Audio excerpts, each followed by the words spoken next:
Hello friends, bright spouse YouTube channel में आपका स्वागत है। आज हम आपको भारतीय सशस्त्र बलों के जो है कमीशन्ड ऑफिसरों की पद श्रेणी के बारे में बताएंगे। तो जैसे कि आप लोगों को पता ही होगा कि भारत के सर्वोच्च जो है सेना होता है स्थल सेना, वायु सेना और नौसेना, जिसको आर्मी, एयरफोर्स और नेवी के नाम से जानते हैं। दोस्तों, ये तीनों सेना जो है भारत के सर्वोच्च सेना है, जो पहले डायरेक्ट राष्ट्रपति के अंतर्गत आते थे, लेकिन बाद में जो है इसके बीच में राष्ट्रपति और जो है ये तीनों सेना के बीच में एक पद का जो है सृजन कर दिया, जिसका नाम था CDS।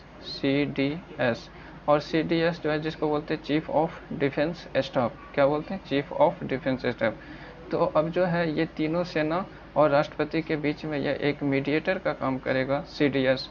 जो सबसे पहले अगर CDS की बात करें तो बिपिन रावत जी बने थे। सबसे पहला जो है CDS कौन बने थे? बिपिन रावत जी, जिसका जो है दुखद जो है मृत्यु हो गए जो है प्लेन क्रैश में। तो सबसे पहले जो है CDS कौन बने थे? बिपिन रावत। और जो है CDS की बात करें दोस्तों, तो CDS जो है ये तीनों सेना के प्रमुख होता है। स्थल सेना, वायु सेना और नौसेना, आर्मी, एयरफोर्स और नेवी के प्रमुख होते हैं। और जो है वो ये तीनों सेना और राष्ट्रपति के बीच में मीडिएटर का काम करते हैं।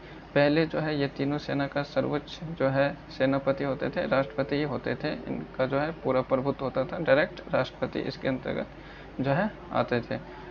तो देखते हैं इसके पद श्रेणी की बात करें तो सबसे पहले हम स्थल सेना के बात करते हैं। तो स्थल सेना में जो है हम ऊपर से सबसे पहले पद ले लेते हैं 3, सबसे बड़े 3 पद ले लेते हैं ये स्थल सेना के। तो दोस्तों, स्थल सेना के जो है आर्मी के सबसे बड़ा पद होता है जनरल, उसके बाद जो है पद आता है लेफ्टिनेंट जनरल, उसके बाद आता है मेजर जनरल का पद। तो सबसे बड़े पद की बात करें आर्मी के, तो आर्मी का सबसे बड़ा जनरल, उसके बाद लेफ्टिनेंट जनरल, उसके बाद मेजर जनरल। तो हमें याद रखना काफ़ी आसान होगा, जनरल, लेफ्टिनेंट जनरल और मेजर जनरल। ठीक है। उसके बाद अगर हम चौथे रैंक के जो है अधिकारी की बात करें तो चौथे रैंक का अधिकारी होता है ब्रिगेडियर। चौथे रैंक का अधिकारी कौन होता है? ब्रिगेडियर। तो इसके बाद क्या आता है? कर्नल। कर्नल के बाद आते हैं लेफ्टिनेंट कर्नल, उसके बाद मेजर, उसके बाद कैप्टन। तो इसके बाद अगर देखें तो ये जो है मेजर और कैप्टन और लेफ्टिनेंट कैप्टन। तो ये थे जो है कुछ स्थल सेना के जो है ये पद श्रेणी। इसके बाद देखते हैं वायु सेना के जो है एयरफोर्स के पद श्रेणी की बात करें तो इसका सबसे पहले हम ऊपर से 3 जो है रैंक देख लेते हैं। तो सबसे पहले जो है एयर चीफ मार्शल होते हैं, उसके बाद एयर मार्शल, इसके बाद एयर वाइस मार्शल जो है होते हैं। तो एयरफोर्स के सबसे बड़ा जो है ऑफिसर होता है एयर चीफ मार्शल, उसके बाद आते हैं एयर मार्शल, उसके बाद आते हैं एयर वाइस मार्शल। इसके बाद अगर हम चौथे रैंक की बात करें तो चौथे रैंक का अधिकारी होता है कौन? Air commodore. Air commodore. और जो है उसके बाद आते हैं ग्रुप कैप्टन, उसके बाद आते हैं विंग कमांडर। दोस्तों, आप लोगों को पता ही होगा विंग कमांडर जो है अभिनंदन जो थे विंग कमांडर थे, जो है पाकिस्तान में जो है उनका जो है वो पैराशूट से लैंड कर गए थे, विंग कमांडर अभिनंदन। तो वो जो है यही रैंक के अधिकारी थे, विंग कमांडर रैंक के अधिकारी थे, ऑफिसर थे। तो ये एयरफोर्स का जो है ग्रुप कैप्टन होता है। ग्रुप कैप्टन के बाद जो होता है विंग कमांडर आते हैं, उसके बाद आते हैं स्क्वाड्रन लीडर। स्क्वाड्रन लीडर के बाद जो है आते हैं ये फ्लाइंग लेफ्टिनेंट, और उसके बाद आते हैं फ्लाइंग ऑफिसर।